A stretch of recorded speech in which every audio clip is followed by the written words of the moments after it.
नमस्कार, कार्यक्रम मुद्दा में आपका स्वागत है। मैं हूं आपके साथ रविंद्र सिंह। दिल्ली का हाल इस वक्त बेहाल है। हम कह सकते हैं कि सियासत की मारी हुई है दिल्ली। दरअसल दिल्ली सेवा बिल पर मोदी सरकार ने राज्यसभा की अग्नि परीक्षा पास कर ली है, लेकिन दिल्ली की अग्नि परीक्षा जारी है। सोमवार को राज्यसभा में दिल्ली सेवा बिल पास हो गया। संसद ने तय कर दिया कि दिल्ली का असली बॉस उपराज्यपाल ही है। लेकिन इस दौरान जो सियासत देखने को मिली वो बता रही है कि दिल्ली अभी और सियासत की चक्की में पिसने वाली है। बीजेपी ने आम आदमी पार्टी के सांसद राघव चड्ढा पर सदन में पेश मोशन में फर्जीवाड़े का अमित शाह ने अपने भाषण में आरोप लगाया कि राघव चड्ढा ने 5 सांसदों के नकली साइन किए हैं। इस मामले की जांच होनी चाहिए। वहीं राज्यसभा में गृह मंत्री ने केजरीवाल सरकार पर भी जमकर निशाना साधा, तो बिल पास होने के तुरंत बाद केजरीवाल ने पलटवार किया। उन्होंने कहा कि केंद्र सरकार ने दिल्ली की जनता के पीठ में छुरा घोंपा है। साथ ही उन्होंने बीजेपी को आने वाले चुनाव में देख लेने की चुनौती भी दे डाली। खबर देखते हैं।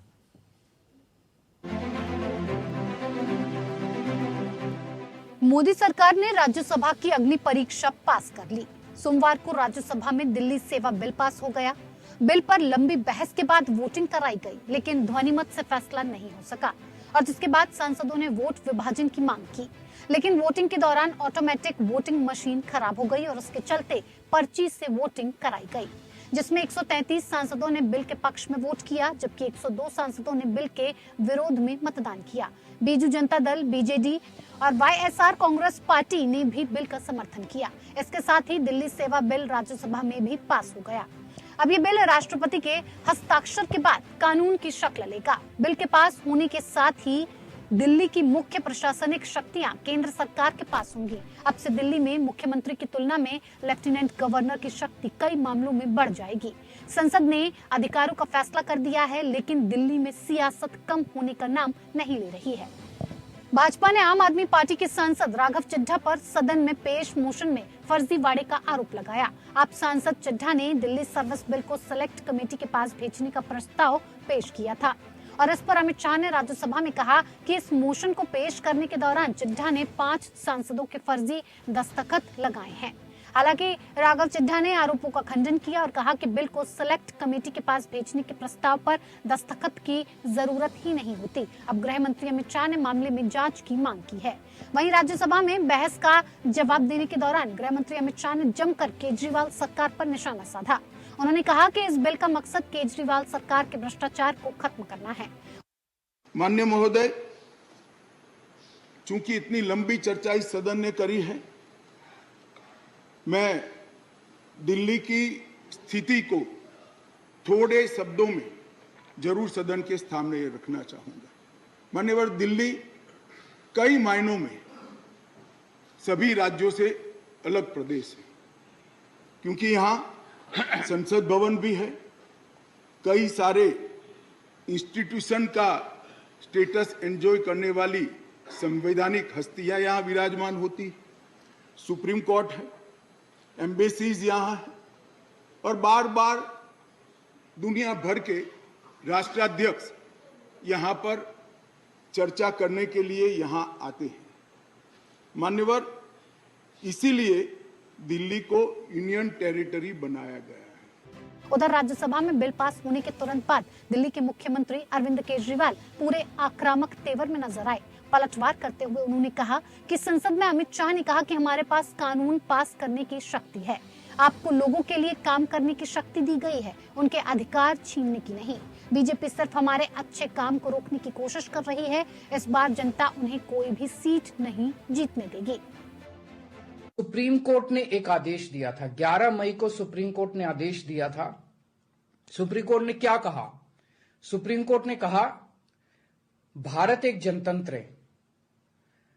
इस जनतंत्र में हम अपनी सरकार चुनते हैं, जनता अपनी सरकार चुनती है और उस सरकार को जनता के लिए काम करने की पूरी ताकत होनी चाहिए, सुप्रीम कोर्ट ने कहा। प्रधानमंत्री जी ने एक ही हफ्ते के, सुप्रीम कोर्ट का जैसे आदेश आया, एक हफ्ते के बाद उसको सुप्रीम कोर्ट के आदेश को पलट दिया और उसके खिलाफ एक अध्यादेश लेके आए और आज हमारे देश की संसद ने उस अध्यादेश को इस देश का कानून बना दिया। कि अब दिल्ली के लोगों की चुनी हुई सरकार को काम करने की कोई ताकत नहीं होगी। अब इस कानून में लिखा है कि दिल्ली के लोग जो मर्जी सरकार बनाएं, लेकिन उस सरकार को चलाएंगे एलजी साहब और मोदी जी, सीधे सीधे वही लोग चलाएंगे इस सरकार को। तो इससे साफ जाहिर है कि प्रधानमंत्री मोदी जी कह रहे हैं कि मैं सुप्रीम कोर्ट को भी नहीं मानता। जिस देश के प्रधानमंत्री उस देश की सर्वोच्च अदालत को नहीं मानते, उस देश का क्या भविष्य हो सकता है। सीधे सीधे वो कह रहे हैं सुप्रीम कोर्ट जो मर्जी आदेश पास करे, अगर मुझे सुप्रीम कोर्ट का आदेश पसंद नहीं आया तो मैं उसके खिलाफ कानून बना के सुप्रीम कोर्ट के आदेश को पलट दूंगा। इतना अहंकार हो गया इन लोगों को। दरअसल दिल्ली की केजरीवाल सरकार और दिल्ली के उपराज्यपाल के बीच अधिकारों की जंग लंबे समय से चल रही है। दिल्ली का बॉस कौन होगा, इसको लेकर लगातार विवाद चल रहा है। मुद्दा कोई भी हो, हर बात पर सियासत शुरू हो जाती है। अब जबकि दिल्ली सेवा बिल के जरिए संसद ने बता दिया है कि दिल्ली का असली बॉस उपराज्यपाल ही है, फिर भी सियासत खत्म होने का नाम नहीं ले रही है। लेकिन अधिकारों की जंग में दिल्ली की जनता का क्या कसूर, जो सियासत की चक्की में रोज रोज पिस रही है। Bureau report, APN news. तो जो कुछ हो रहा है उसे दिल्ली देख रही है, तो दिल्ली पर सियासत क्या भारी पड़ रही है। ये सारे सवाल उठ रहे हैं कि आखिर दिल्ली करे तो क्या करे। और अब जिस तरह से अध्यादेश लाया गया, हर चीज पलटने की कोशिश की गई, आरोप प्रत्यारोप का दौर जारी है, लेकिन दिल्ली पर सियासत भारी है। 3 खास मेहमान इस चर्चा में हमारे साथ शामिल हैं। विनय चौधरी, प्रवक्ता भारतीय जनता पार्टी, डॉक्टर कुलदीप मलिक, नेता कांग्रेस, हमारे साथ जुड़े हैं। नीतीश चौरसिया, प्रवक्ता आम आदमी पार्टी। बहुत बहुत स्वागत आप तीनों लोगों का। विनय चौधरी जी, आपसे शुरुआत करना चाहेंगे, समझना चाहेंगे, सियासत जबरदस्त दिल्ली पर छाई हुई है। दिल्ली की चिंता हर कोई जता रहा है, लेकिन असल में दिल्ली के लिए कोई नहीं सोच रहा है। ताकत किसके हाथ में रहनी है, इस बारे में विचार विमर्श किया जा रहा है। ऐसा क्यों? कोई भी सरकार अगर चलती संविधान के अकॉर्डिंग चलती है, अगर इस तरह का किसी भी तरह का संशोधन किया गया है तो वो संशोधन दिल्ली की जनता के हितों के लिए किया गया है। जो कि दिल्ली की जनता, जो कि अभी तक केजरीवाल के समय में जितना केजरीवाल ने लूटने का काम किया, जितना केजरीवाल ने शुरुआत में जो वायदे करते थे, क्योंकि मैं भी एक युवा हूँ, जब हम केजरीवाल दिल्ली के अंदर सत्ता में आए थे तो केजरीवाल ने एक इस तरह का प्रोपेगेंडा अपनाया था कि यूथ को अपनी तरफ कन्वर्ट करने के लिए, कि लगा भैया इससे बड़ा ईमानदार कोई व्यक्ति मिलेगा नहीं, इससे बड़ा राजा हरिश्चंद्र कोई व्यक्ति मिलेगा नहीं, ये व्यक्ति दूध का धुला हुआ है।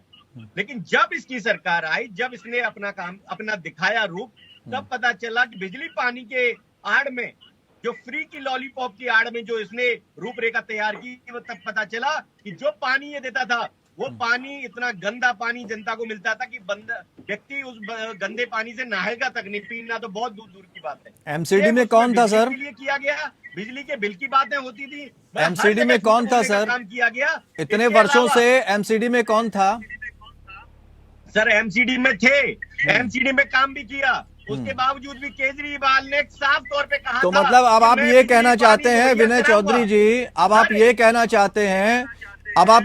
चाहते हैं कि जनता के लिए क्या सही क्या गलत है, कौन सी सरकार सही है कौन सी नहीं है, वो अब भारतीय जनता पार्टी तय करेगी। सर, भारतीय जनता पार्टी तय तो नहीं कर रही है। अगर कोई बिल सरकार के लिए लाया जा रहा है, लोगों के लिए लाया जा रहा है, तो वो बिल अच्छे के लिए लाया जा रहा है। तो वो सुप्रीम कोर्ट ने जो कहा था वो गलत था फिर? कि 48 करोड़ रुपए का अपना शीश महल सुप्रीम कोर्ट ने जो फैसला दिया था उसको गलत मान रहे हैं क्या आप? घर को भरने का काम कर रहा है। सुप्रीम कोर्ट ने जो फैसला दिया था उसको गलत मान रहे हैं आप? सुप्रीम कोर्ट के फैसले को कोई गलत नहीं माना जा रहा है। अगर किसी बिल में संशोधन करने के लिए अकॉर्डिंग टू संविधान लागू होता है तो उसके अकॉर्डिंग ही संशोधन किया गया है। कोई जानबूझ के कोई किसी नीतीश जी नहीं अपनाया गया। जिस बात के लिए सरकार ने आपको चुना था तो सर आप क्या वो सब किनारे रख दिए? ये सवाल नीतीश चौरसिया जी से है, ये सवाल नीतीश चौरसिया जी से है, आम आदमी पार्टी के प्रवक्ता बैठे हैं। नीतीश जी, जिस बात के लिए सरकार चुनी गई थी वो सारी चीजें उलट हो रही थी, घोटाले तरह तरह के सामने आ रहे थे, और आप अब ये कह रहे हैं कि सारी चीजें गलत हो रही हैं, जनतंत्र की पीठ में चुरा घोंपा गया है। कैसे सही साबित करेंगे? यहाँ तो आपके हाथ में अब कुछ भी नहीं रहा। सबसे पहले तो सभी को मेरा नमस्कार, आपके चैनल के माध्यम से सभी दर्शकों को मेरा नमस्कार। देखिए, ये बहुत अहम मुद्दा है। अगर भारतीय जनता पार्टी दिल्ली में पिछले 25-30 सालों से संघर्ष कर रही है सत्ता में आने की, और इनके पूर्वज, इनके नेता, इनके पूर्वजों ने जिस चीज की मुखाफत की थी कि आज दिल्ली को पूर्ण राज्य मिलना चाहिए, इन्होंने उनके भी फीट में छुरा घोंपने का काम किया है। मैं आपके चैनल के माध्यम से सभी दर्शकों को बताना चाहता हूँ। इन्होंने लालकृष्ण आडवाणी जी के उस बिल का खंडन करा है, उसको झूठा ठहराया है। मदन लाल खुराना जी की पैरवी को गलत ठहराया है, सुषमा स्वराज जी की पैरवी को गलत ठहराया है। ऐसे तमाम इनके पूर्वज नेता हैं जिनकी बात को इन्होंने छुरा घोंपा है, उसको गलत ठहराया है। और ये जितनी बातें आज दिल्ली के हित की बात कर रहे हैं, ये दरअसल दिल्ली की अहित के लिए काम कर रहा है। मेरे मित्र महोदय बता रहे थे कि युवा है। मेरे मित्र महोदय को युवा होने की जिम्मेदारी मैं भी युवा हूँ, मुझे लगता है कि ये साझा करनी चाहिए। मेरे मित्र तब चुप हो जाते हैं जब यही घोटाला महाराष्ट्र में होता है, तब मेरे मित्र चुप हो जाते हैं जब यही घोटाला MP में होता है, तब मेरे मित्र पता नहीं कहाँ वो युवा जनरेशन जाग जाती है, जब वो बहुत आती है और पिसती है और वहां से निकलती है और बाहर निकलती है, तब जाके वो मेरे मित्र युवा होने की दावेदारी, अपनी समझ की दावेदारी नहीं दे पाते हैं। अब मैं तीसरी मुख्य बात कहता हूँ, आज दिल्ली में मैं कहूँगा आपसे चुनाव, यहाँ की विधानसभा और यहाँ की सरकारें नहीं छूट पाई, इसलिए आपने कानून का संशोधन करके देश के अपमान करके आपने कानून बनाया। मैं बिल्कुल कह शब्दों में कहता हूँ नहीं, लेकिन ये जो सियासत है ना कि सत्ता किसके हाथ में रहेगी, अगर अरविंद केजरीवाल या आपका दल इतना गंभीर है तो आप ये बता दीजिए कि 3 वर्षों के अंदर दिल्ली में सदन कितनी बार चला है, कितनी बार बैठकें हुई हैं? 10 सेकंड में अपनी बात खत्म कर रहा हूँ, 10 सेकंड में। हाँ, ये देखिए, अरविंद केजरीवाल ने क्या करा, सरकार ने क्या करा, इसका फैसला इलेक्शन में होता है, जनता तय करती है। और भारतीय जनता पार्टी यहाँ विपक्ष के तौर पे काम करती है। विपक्ष मेरी बड़ाई नहीं करेगी, मेरे सरकार की बड़ाई नहीं करेगी। आज हम केंद्र में है तो उसकी बड़ाई नहीं करते हैं। तो आप किससे हमारे मूल्यों का आंदोलन करना चाहते हैं? जनता तय करेगी। हम जब जनता के बीच में जाएंगे, जनता 55% हमें वोट देकर अगर अपना सही मानती है तो आप उसकी मेजोरिटी का सम्मान करेंगे, ताकि 35% जो देंगे आप ही देती है। नहीं तो जनता ने चुनकर आपको भेज दिया, उसके बाद घोटाले पे घोटाले और फिर अपनी मनमानी चलेगी, हाथापाई चलेगी अधिकारियों के साथ। इस तरह की घटनाएं भी तो पहले कभी नहीं हुई है ना। किसी भी प्रकार की घोटाले हमारे ऊपर 600 फाइलों पे सीबीआई जांच हो चुकी है। दिल्ली के CM पे सीबीआई के रेड पड़ चुके हैं। हमारे तमाम विधायकों को जेल में डाला गया और सबको क्लीन चिट मिली। केजी ने अपने ऑडिट में कहा कि दिल्ली एकमात्र ऐसा राज्य है जो प्रॉफिट का बजट देता है। दिल्ली एकमात्र राज्य है इस पर कैपिटा इनकम देश के एवरेज इनकम से कहीं ज्यादा है। दिल्ली एकमात्र ऐसा शहर है, राज्य है जहां बिना 1 रुपया बढ़ाए बजट में कितने गुना संशोधन कर, कितने गुना बढ़ोतरी कराई गई है। तो आप कैसी बात कर रहे हैं? दिल्ली में इतने काम हुए हैं। अरे मैं एक एग्जाम्पल, फर्जी सिग्नेचर भी करवा लिए जाते हैं। अब तो सदन में भी फर्जीवाड़ा होने लगा, वो ये कह रहे हैं। काम हुए हैं। अब तो सदन में भी फर्जीवाड़ा होने लगा, वो कह रहे हैं। अमित शाह जी ने इंडिकेट किया है। जिसने फर्जीवाड़े पे जिसकी राजनीति चल रही हो, जो इस सदनों से, इस चीजों से तड़ी पार रहा हो, वो इसकी बात करता अच्छा नहीं लगता है।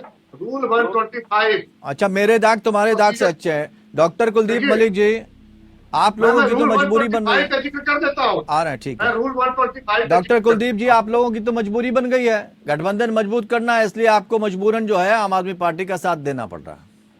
देखिए, ये सियासत चलती रही। मजबूरी बनी या नहीं बनी ये एक दूसरा विषय है, लेकिन फिलहाल तो मैं आपके चैनल के माध्यम से ये बात कहना चाह रहा। अभी मैं डिबेट देख रहा था और आपने शुरुआत जो है विजय चौधरी जी से कराई। कहीं ना कहीं भारतीय जनता पार्टी के जितने भी नेता है आज सारे के सारे घमंड में चूर है। मैं निवेदन करूंगा अपने छोटे भाई जो अपने आप को युवा बता रहे कि आप नेशनल टीवी के ऊपर किस तरीके से आप लैंग्वेज का यूज कर रहे। आप केजरीवाल जी एक चुने हुए प्रतिनिधि के रूप में आज दिल्ली के मुख्यमंत्री के रूप में हम सभी के सामने है। आप केजरीवाल जी का नाम इस तरीके से ले रहे। सर, आपने आम आदमी पार्टी के नेताओं की लैंग्वेज देखी है? आप कृपा करके बीच में ना बोले, आप शांत रहिएगा। श्रीमान जी शांत रहिएगा, आप चुप रहिएगा। मैं आपसे बात पूछना चाह रहा हूँ, आपने आम आदमी पार्टी के नेताओं की लैंग्वेज देखी है? संजय सिंह की लैंग्वेज आपने देखी है? सोशल मीडिया में प्रधानमंत्री को किस तरह के अपशब्द बोले जाते हैं तब आपको चिंता नहीं होती? तब आपको नहीं दिखता इस तरह के शब्द बोले जा रहे हैं आम आदमी पार्टी के द्वारा, संजय सिंह के द्वारा? तब आप कहते विनय जी हैं बात रख लेने दीजिए कुलदीप जी को। विनय जी बात सुन लेते हैं, पूरी सुन लेते हैं क्या आप शांत, अगर साफ हो जाए तो मैं अपनी बात रखूं। हाँ रखिए बात रखिए। गठबंधन में विनय जी आएंगे आपके पास। विनय जी कुछ बनाने के लिए तैयार है। वो कहना क्या चाहते हैं ये तो सुन लें, फिर आप जवाब दीजिएगा, आपके पास आते हैं। अगर आम आदमी पार्टी वाले गलत तरीके से अपनी बात रख रहे हैं, वो प्रधानमंत्री जी के लिए कुछ अपशब्दों का उपयोग कर रहे हैं, तो वो भी गलत है। लेकिन क्या उतना ही गलत हम कहेंगे? और मैं तो चौधरी साहब आपको इस वजह से टोक रहा क्योंकि आप युवा है, आने वाले टाइम में आपको भारतीय राजनीति में कुछ न कुछ बड़ा काम करना है, तो कहीं ना कहीं हम सभी को ये सोचना पड़ेगा। रही बात, तो कोई ऐसा नेता है कुलदीप जी जो भाषा की मर्यादा रखे? कोई ऐसा नेता है जो करप्शन में शामिल ना हो? हर कोई है। अभी जो बात आप भारतीय जनता पार्टी के लिए कह रहे हैं कि अहंकार में डूबे रहते थे, यही बात राहुल गांधी के लिए कही जा रही थी और बड़े बड़े नेता छोड़कर चले गए राहुल गांधी को। देखिए श्रीमान जी, और अब वो सियासत जो सियासत जो है चली, उसके बाद ही तो नकार दिया ना दिल्ली ने आपको। आप बहुत ही गंभीर पत्रकारिता करते हैं। आप ऐसा नहीं कह सकते, हाथ की पांचों उंगली एक साथ नहीं होती। रही आप जो इल्जाम लगा रहे कि भाई कोई ऐसा नेता नहीं जो भ्रष्टाचारी ना हो, ऐसा नहीं है। नेता भी सभी तरीके के हैं। आप ऐसा आरोप किसी के ऊपर नहीं लगा सकते। लेकिन मैं तो यहाँ पे घमंड की बात कर रहा। कल जिस तरीके से जो है इस विधायक को लेकर चर्चा हुई, एक मोरल लेसन भाजपा के सांसद रमेश बंडूरी जी ने केजरीवाल के लिए क्या बोला? पौना दुर्योधन बोला, सरकार को अधर्मी बोला। इन्होंने जो है केजरीवाल को छलिया बोला, भ्रष्टाचारी बोला, कायर सब बोला। बोलते हैं तो आरोप है ना, आरोप का क्या है, किसी पर भी लगा दो। ये तो सियासी आरोप है, सियासी आरोप हजारों दर्ज है, किसके लिए नहीं दर्ज है? श्रीमान जी आरोप ऐसा कैसे लगा दे के अंदर? क्या भाषा मर्यादित नहीं होनी चाहिए? और मैं आपको एक बात और बताऊं, कृपा करके मुझे अपनी बात कहने का समय दे। कल ही देश के गृह मंत्री आदरणीय अमित शाह जी ने ये बोला कि भाई हमें जनता ने ऐसी शक्ति दी कि हम इस तरीके का जो है बिल संसद के अंदर ला सके। तो मैं निवेदन कर रहा भारतीय जनता पार्टी वालों ने कि आपको इस तरीके के बिल लाने की भी शक्ति दी गई थी कि आप 100 दिन के अंदर इस देश में जो है काला धन वापस लिया हुआ। आपको ऐसा बिल भी लाना चाहिए था कि वो इस देश में सम शिक्षा व्यवस्था ले आता। आपको ऐसा बिल भी लेकर आना चाहिए था जो सभी भ्रष्टाचारियों के ऊपर नकेल लगाता। आपको ऐसा बिल भी लेकर आना चाहिए था कि जो देश में 2 करोड़ युवाओं को जो है प्रतिवर्ष रोजगार देता। आपको ऐसा बिल भी लेकर आना चाहिए था जो गंगा को निर्मल एवं पवित्र कर देता। आपको नहीं तो इस तरह की सियासत कुलदीप जी, इस तरह की सियासत घमंड में क्यों रहे आप? कब तक जारी रहेगी भाई? करप्शन को लेकर आपकी सरकार को दिल्ली ने इसीलिए नकार दिया। आज कांग्रेस की जो स्थिति बनी हुई है दिल्ली में कि वो वापसी ही नहीं कर पा रही है।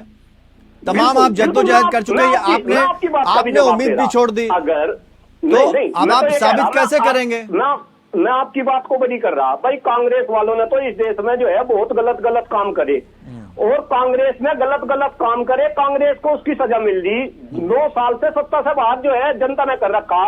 लेकिन क्या आप भारतीय जनता पार्टी की सरकार को जो है ये गलत काम करने की परमिशन देंगे? अरे श्रीमान जी, जब 2014 से पहले आदरणीय मोदी जी देश में भ्रष्टाचार, वंशवाद और तुष्टीकरण की बात करते थे तो डॉक्टर कुलदीप मलिक भी उन बात को गंभीरता से लेता था और मुझे ऐसा लगता था कि देश में सत्ता परिवर्तन नहीं, व्यवस्था परिवर्तन भी होगी।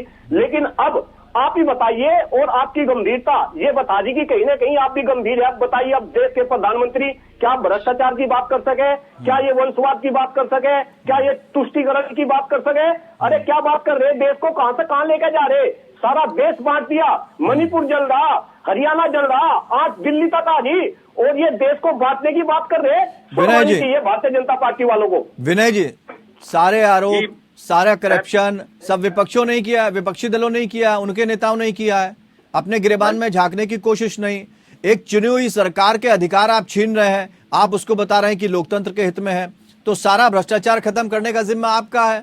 बाकी जनता ने जो चुनी हुई सरकारें भेजी हैं वो बेकार हैं। तो आप तो जनादेश को ही नकार रहे हैं ना?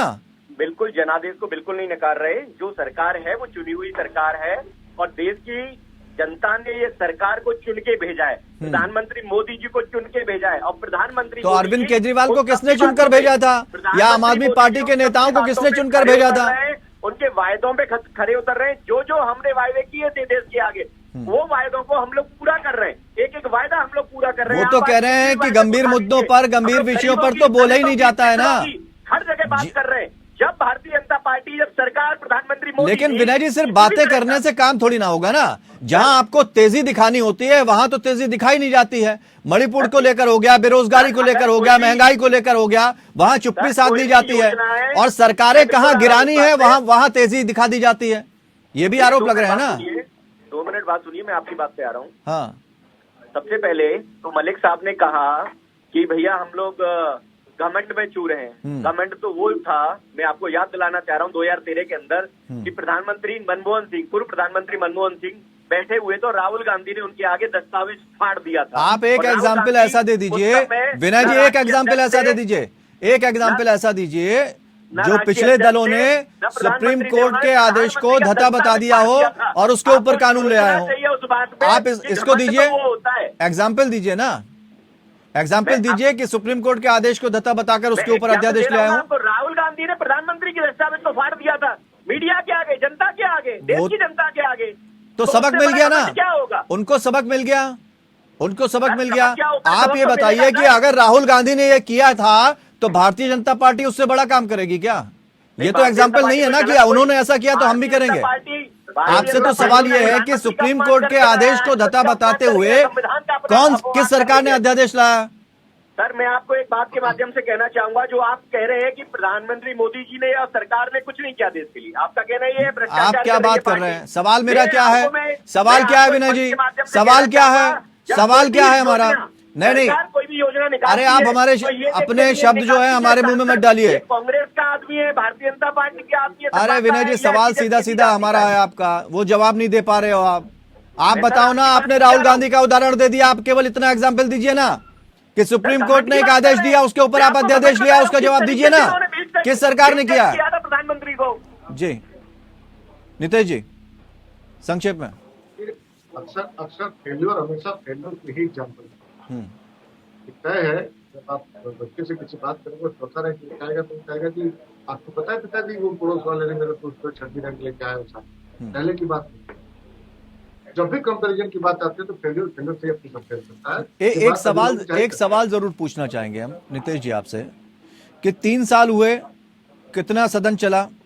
3 साल हुए, कितनी कैबिनेट बैठक हुई? हर साल 1 या 2 कैबिनेट बैठक, ठीक है। विजिलेंस डिपार्टमेंट में घोटाला छुपाने की कोशिश की गई, जॉइंट पार्लियामेंट्री कमेटी मेंबर्स के नाम में फर्जीवाड़ा किया गया। ये एक चुनी हुई सरकार के लोगों को शोभा देता है कि जिन विषयों पर आपको भी गंभीर होना चाहिए वहां इतिश्री कर ली गई 1-2 बैठकें करके कैबिनेट के हर साल, और यही रवैया रहा। हमारे किसी भी फाइल पर जितने भी हमारे एलजी साहब हर एक फाइल से हमने हमारे सारे पूर्व पेंटिंग और मामला 7 पे चल रहा है, बेचारा सही। ऐसे में हमारे हर फैसले टेबल पे जाकर तक जाते, कई महत्वपूर्ण फैसले। एक एग्जाम्पल देता हूँ, हमें समय कम है, आप बात जल्दी से समाप्त कर लें, हम आखिरी टिप्पणी लेना चाहेंगे कुलदीप जी से। ट्रेनिंग का पीरियड खत्म होगा, उसके बाद अप्रूवल होता है। ठीक है कुलदीप जी, उदाहरण है। ठीक है कुलदीप जी, संक्षेप में अपनी बात रखिए।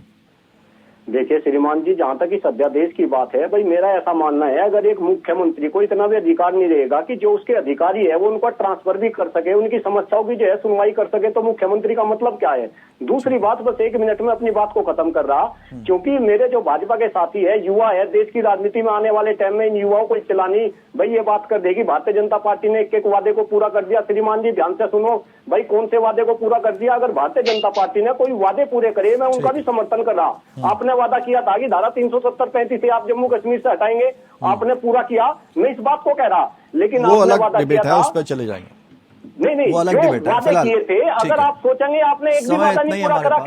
केवल आप जनता का जो है दिल्ली पर बेवकूफ बना सियासत रहे। भारी है, ये तो देखने को मिला। बहुत बहुत शुक्रिया आप सभी मेहमानों का हमारे साथ इस चर्चा में शामिल होने के लिए। लेकिन अब सियासत क्या इस हद तक जाएगी कि सारी चीजें अपने हिसाब से पटल पर लाई जाएंगी, सारी चीजों को हम तय करेंगे कि जनादेश जो है वो कैसा भी हो, लेकिन कैसे चलाया जाएगा सारा कामकाज ये हम तय कर पाएंगे।